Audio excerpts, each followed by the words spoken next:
Hi everyone, thanks for tuning in to our Emmy Contender series. My name is Yvonne Villarreal and I cover television. We're here today with Jane Krakowski, who stars in Netflix's Unbreakable Kimmy Schmidt.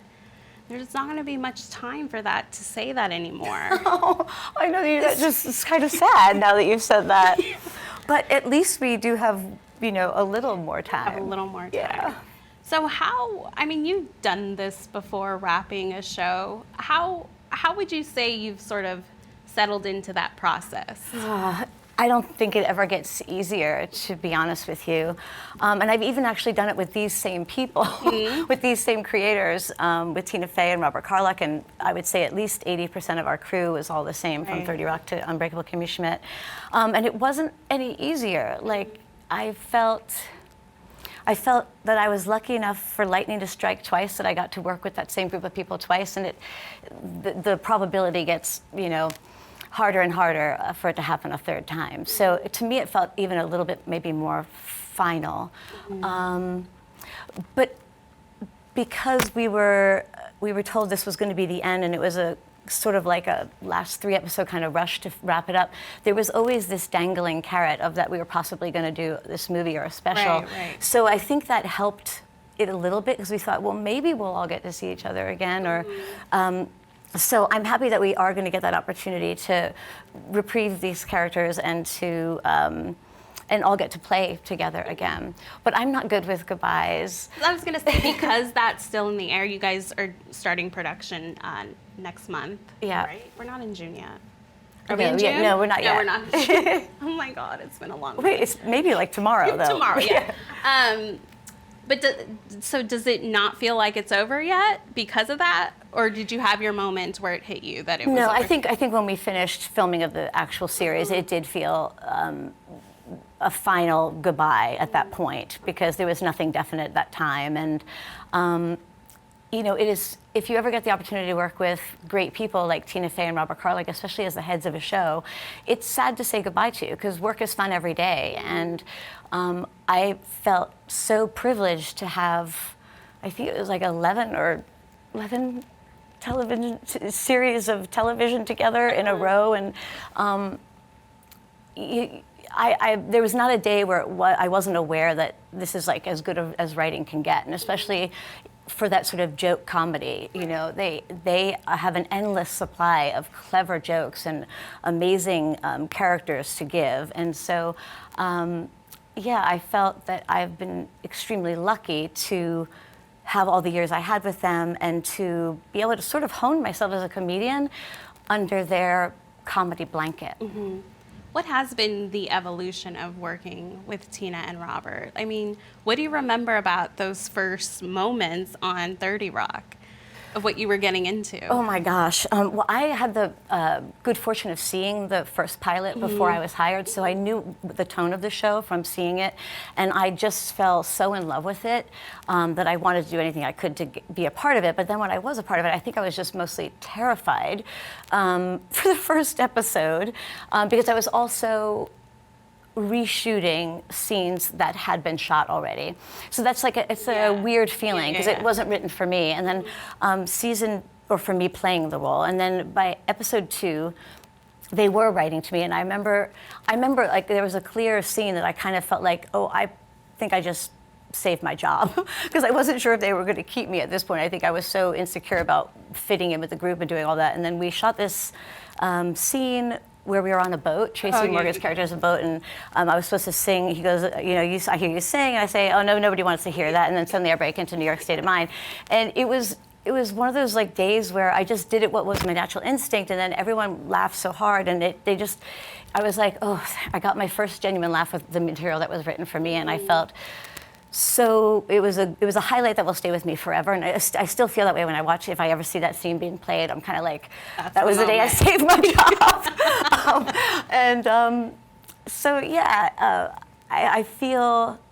I feel what I've gotten to take away with working with them for so long is how important the writing actually is. And I know we all bring, personalities and ideas and creativity to the roles that we play, but really, everything that it all just comes back to that, to the writing. And I feel like I've been so fortunate and spoiled by having such great comedy writers, and their whole teams are. So I feel like during the process of working on 30 Rock with them, because I felt I trusted them so much, and that was probably the thing that I grew the most, was my trust of whatever they asked me to do would be right and fine and funny. That I think while working with them, I learned how, and also found the confidence to be game, to be completely willing and game to do anything that they asked. And I feel I perhaps was a bit more nervous about going that far, or controlled my comedy a little bit more. But once I started working with them, and I knew I was so safe with their collaboration and their creativity, I think it really helped me as a comedian. Well, what was your take on where we see Jacqueline end up? Because she is somebody that's always sort of been defined by the person she's with, or how much money she has. Yeah. And we saw her go through some growth last season. Yeah. And so to pick up where that left off and see what the trajectory was like heading into the final episodes. Yeah. What excited you about where she's at? Well, one of the things that made me sad about the series ending was I felt we finally got Jacqueline on her own 2 feet, and that she had grown so much to me from certainly who she started as, that you just described beautifully, that I was excited. I kind of, at the point when I knew where her storyline was going, and they'd already gotten Zachary Quinto to sort of play this nemesis slash love interest, and I love him, and we had such a great chemistry, and I was so excited to move forward with Jacqueline's future. And then the show, we found out we weren't making anymore. So that was sort of like, oh, I feel like we just got this whole new chapter for her that I was really excited to explore. So hopefully we'll get to now with the movie, because I'm sure I have not seen a script. I don't know what any of our adventures are going to be, but I would assume we are the same people at the same time where we left off the series. Can we talk about Zachary Quinto for a second, and that chemistry, and just like, one of my favorite scenes from the final season is you guys having a conversation, doing like the squats against the wall. Sitting down, yeah. And I'm like, how did you do that? That was one of the true times that I think I had a hard time getting through the scene, because Zachary had to leave, like in that position. The studio is very large in that set. So committed, did it amazing. Yeah, that was I was sore the next day. I couldn't really walk downstairs. But it kind of like reminded me of when Jacqueline had a ghost chair, when she had no furniture, she called it a ghost chair. And I just assumed Tina writes things for me that, like, I do it literally. Like I said, oh, okay, so I went in the rehearsal, I went to the side and I said, this is my ghost chair. And I actually sat down and like pretended to read a magazine in this no chair. She goes, oh no, Jane, we're gonna like green screen. You can actually sit in a real chair and we're gonna green screen. But now that I know you can do that, like maybe we don't need to pay all that money to green screen it. Maybe we'll just have you sit there like fake it. So when they sort of reprised that a little bit, where we were having a squat offer. I don't know exactly what it was called at the time. Like, and you're doing it in heels. Like, I can't even imagine. It was good fun. We actually laughed a lot through the filming of that one. Yeah. And his clicking and the whole twist of the revelation of his disability was just so hilarious to me, and of course what Jacqueline needed to find real love, because she wasn't being judged on what she looked like. And it was who she was and her talent at something, which I found actually really moving, because I think Jacqueline spent so much time and so much of her life trying to be something else, from being Native American to thinking the only way she could make it is by being, blonde and white and having a rich husband. And so I've personally found it touching for her as well, because I think it made her much more of a fuller person and finally got what I think she was looking for, even though it came in an unexpected package. What do you think about her as an agent, like, or an agent mode? Right. Did you model it after anyone, your performance? Oh gosh, none of my agents would want to know that information, but not really. I feel like I was myself, the actor, was sort of trying to learn how good she'd actually be at it, because I tend to play people who do things that they're not very good at, but they're proud of how they do it. So, or misboast about how or brag that they're good at it when they're not. Right. But I do actually think she found many of the skills that she had learned from being a socialite and from all of her life experiences, that she did actually know how to do that. And so I genuinely believe that she is a good agent, and will try her best with her little merry troupe of clients. I feel like the memory of an agent movie kind of person that stuck out to me was Broadway Danny Rose, for some reason, which I know is a very long time ago reference, but I just sort of with the headshots covering the walls. And, even though it's obviously a very modern day character and a very modern day story, I sort of think that was sort of, I think, what was more in my head of that sort of classic old school agent. I just love that she got Greg Kinnear to show up. I have to tell you what a delight Greg Kinnear is and was. He showed up so game to do anything they wanted, anything he said, we all were dying laughing. And it was really sweet that he came back to be a client. And it was really a fun episode to shoot. So, as a viewer of this show, it's really hard because you have to sort of stop it so you can laugh and then go back, because you don't want to, it's so easy to miss Right, references. That's very nice. How is it, how do you keep a straight face on this show? What are the bloopers like? How often, who's the one that makes you laugh the most? It's really weird because we don't have those things anymore, No, right? we don't. Because now it's streaming, there's not the extras on the end of the DVD. It's hard, and there's certain people that I think, Greg Kinnear was somebody who broke me up nonstop. Zachary Quinto this year, when he was doing his clicking and sort of, I was so impressed with what he was doing, and I kind of didn't know how hilarious he was. Me neither. Because I'm a fan, but I had seen him do more serious work, and so I think we all were so blown away with how hilarious he was, and he's so handsome and so nice, and so. But the scenes are hard. I have a really hard time with Amy Sedaris. She makes everybody laugh all the time through all of her takes, in person as well. It's just a fun place to work. It's just a really lovely environment. And it's nice that, I don't know, I feel like there's so many amazing television shows out right now, and I love so many different kinds of TV shows. And even in the comedy realm alone, I feel like there are very different types of comedies. To have Barry and Veep and Unbreakable Kimmy Schmidt, they're all very different styled comedies, and many, many others. But I feel like this was the right time and I'm kind of happy that Kimmy could exist in a time like now. Because the story, although has that darker underbelly, is so light, and it's lovely to have something that light to laugh at. What was the final scene of the series? Were you guys able to have one with you all together, or was that too hard? It was one where everyone but Carol was in the actual scene, but Carol stayed the whole day. Actually, that was my last scene, so that's how I see the world. Yeah. But it was already really late. There was actually one more bunker flashback they had to do after us. So those girls who actually were the first scene to be filmed, the bunker girls and Ellie, was the actual last scene.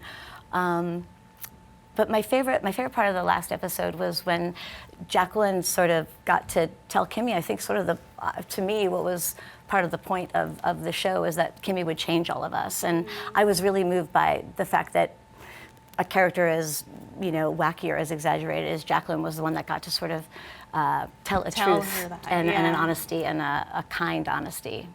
What do you hope the legacy of the show is? I mean, we know this will live on. It'll be there for people to stream. I guess. What do you hope people... Do they ever take them off? Will it go away? Or I don't know. I have no idea. I don't know. We don't know. This is all new. For now, it's there. Yeah. It's all new to us.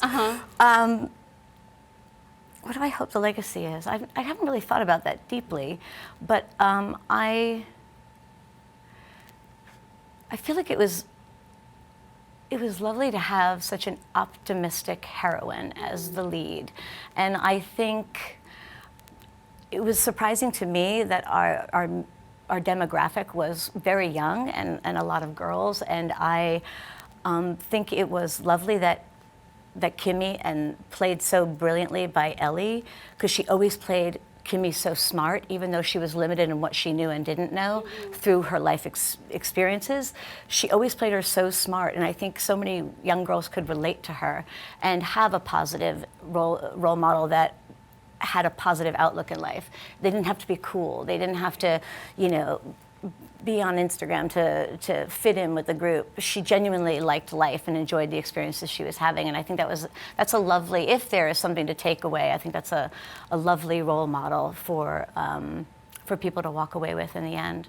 I've always been very touched by like the more darker parts, and one of my favorite episodes was the one that Lisa Kudrow was on when she finally meets her coaster head mom, and that one moved me a lot, and I liked the way Tina and Robert wrapped it up with the Legends of Gremulax. We were going through a crazy time. Obviously, our show, because we're on Netflix, we weren't able to infuse sort of the water cooler topics all the time, because we were always 6 months out, so we were always not sure where it would land and what people were still talking about when it came out. But there was so much going on in the world and they did do their slant on Me Too and women and men and how we all treat each other. And I thought it was very moving that they wanted to write a book that would make boys be nicer men. And I, as a mother of an 8-year-old child, I thought that was a lovely thing to send off and leave the show with. No, I know. Ellie was saying that was emotional for her. Yeah, I think for all of us. And kudos to Ellie Kemper, because she made a scene where a backpack became like, I literally was sobbing in my home, and I read the script, I was there at the read-through, and Robert Carlock, it was one of the most hilarious read-throughs, because he actually brought a backpack and put his hand in the backpack and tried to make it talk, and he did the voice, and it was kind of like surreal, because you're like, what show are we on? But then when I watched it, Ellie made it so real that she was basically killing her childhood in so many, bigger sense ways that I wrote her immediately saying, you are such an amazing actress that you could pull off a scene where I care about this backpack, like a JanSport backpack. Did you, speaking of items, did you take away anything from the set? Ellie was talking about what she took. Really? What did Ellie take? She took besides great memories. She said her sneakers. She did? She took the light up sneakers and then the embroidery that said someday. Oh yeah, that's so beautiful, because that was from the very beginning, from the very first episode. Mine may not be as sentimental, but one of the few things I asked for was Jacqueline wanted to fit into a rich girl size 6, and they made on a 3D copier literally a nude patent leather Manolo Blahnik that was this big, and it was so exactly the match of a real one, so I asked for that. I love that. And it proudly sits in my home. Nice. This is really weird, but because I actually asked for this thinking they would never really give it to me, but it was delivered to my house. It was delivered. I asked for the adult Japanese doll box that Amy Sedaris came in, and nice. Because actually, if you look at it close up, it is like sort of pop art. It was really well made by our a very great artist in our design team, and that's amazing. I think she was so flattered that I actually really liked it that they got a truck and brought it to my house, and now it's a little awkward to explain to when there's a birthday party. Where is it? The other parents are like, "What is that? Why do you have an adult toy box in your house?" Yeah. Is it in the living room? It is in my living room, because it's the only place I live in Manhattan. Nice. There's no space. I'll have to find some other place for it. And my son doesn't understand it yet. Yeah. So once he starts understanding it, he'll have to get it out. Yeah. One of the next projects you're working on is Dickinson for Apple. Yeah. I mean, talk to me. What can you share with us about it? I'm super excited about it. It's very, very different for something that I've done, which is why I am so excited about it and why I really wanted to be a part of it. It takes place in 1855, and we are corseted and no makeup and buns and all the authentic time period. Garb and Haley Steinfeld Haley plays Steinfeld Emily Dickinson. is Emily Dickinson. I play Emily Dickinson as well, but Emily Dickinson Senior, because Emily Dickinson was named after her mother, she has a very conflicted relationship with her. She is sort of a modern woman, what we would call a today's modern woman, but trying to fight the situation that she was in at the time. And I play someone who is very traditional and believes in all of the patriarchy world, and to follow your spot and clean the house and be a good wife. And so they have great conflict there. And it's really beautifully written by Elena Smith.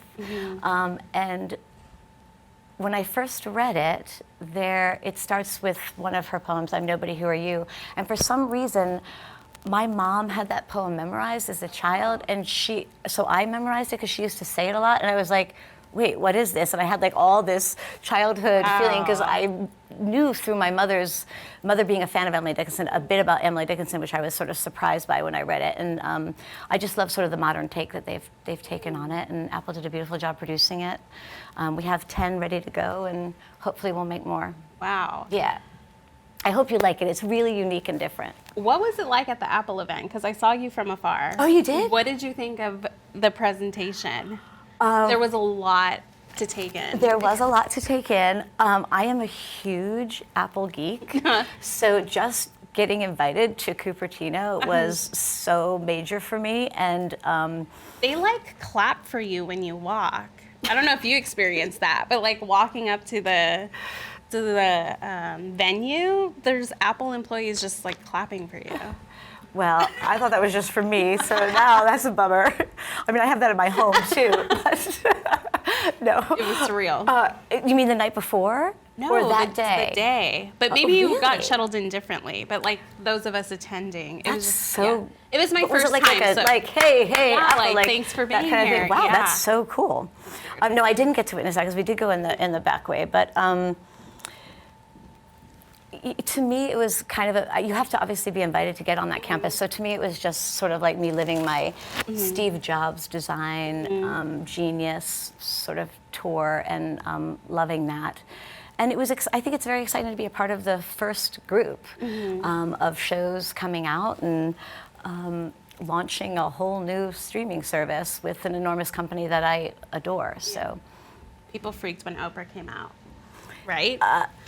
Who wouldn't? Who wouldn't? But I don't know if you were there the night before. They served this dessert. It was one of the best desserts. It was kind of like a beignet, like an apple beignet, and I bit into it. It was amazing. Wow. And they go, oh, but those apples are from the apples that were picked from our orchard right on campus. And I was like, I love it here. This is amazing. Can I work for Apple forever? I did not have that. For the actors, maybe. We're gonna end things with a lightning round, if you don't mind. Sure. Last show you binge watched. Am I supposed to say all these into there? Killing Eve. I'm obsessed with Phoebe Waller-Bridge. I also just did Fleabag, and I just think she is amazing. And she does such different work. Yeah. Like, I was obsessed with Fleabag and loved every comedic moment of it and how good she was in it. And then I watched Killing Eve knowing that she wrote it, and I was even more blown away because they're so different and so equally brilliant. So, yeah. Titus almost fell off his chair talking about Fleabag. Did he? Really. Did he just watch it? Recently, yeah. Recently, yeah. Well, because season 2 came out, which was, I don't want it to end. Yeah. I'm so like, That's it. Please, I want to beg her. But I get the goodness of leaving on that note. Were you into Game of Thrones? I have entirely missed Game of Thrones. We'll skip that one. Sorry about that. What classic TV show would you have loved to be on? Oh my gosh. I want to say Mary Tyler Moore first, but I also would have loved to have been on Seinfeld, because I feel like Seinfeld was the last of the old school hit series of television with syndication and all those other good things that come along with that. Yeah. Worst job you've Future ever... kids won't even know what that is. I know. Like future actors, Well, it's so bizarre. Cool. What's the worst job you've ever had, and it doesn't have to be acting? Oh. I'd hate to say it's the worst job I've had, but I've been involved in some jobs that didn't turn out the way we all had perhaps creatively hoped. I think I'll leave it at that. I actually haven't had a job outside of show business, although I volunteered to work at Friendly's because my best friend worked at Friendly's in New Jersey. But I actually loved it. I started scooping ice cream without being like formally employed, and ended up working the cash register. Which by the end of the day, I thought, this doesn't seem right. I also want to, like, side note, congrats to you and Ellie for being like the two women of Sonic. Oh, thanks. We loved that job. They were so nice. I hadn't realized that that was the first time that there were two women they in the used car. 2 women. I know. So, yeah, congrats. we were honored. We were honored, and we had a great time, and they were such a nice company to work for. I hope you get free shakes or whatever. Yeah, well, we ate as much as we could that day. Very cool. Well, thanks so much for joining us. It was a pleasure having you. Thank you. It's so nice to always talk with you. Thank you for having me. And for all you, if you want to see more of our Emmy chats, head over to LAtimes.com.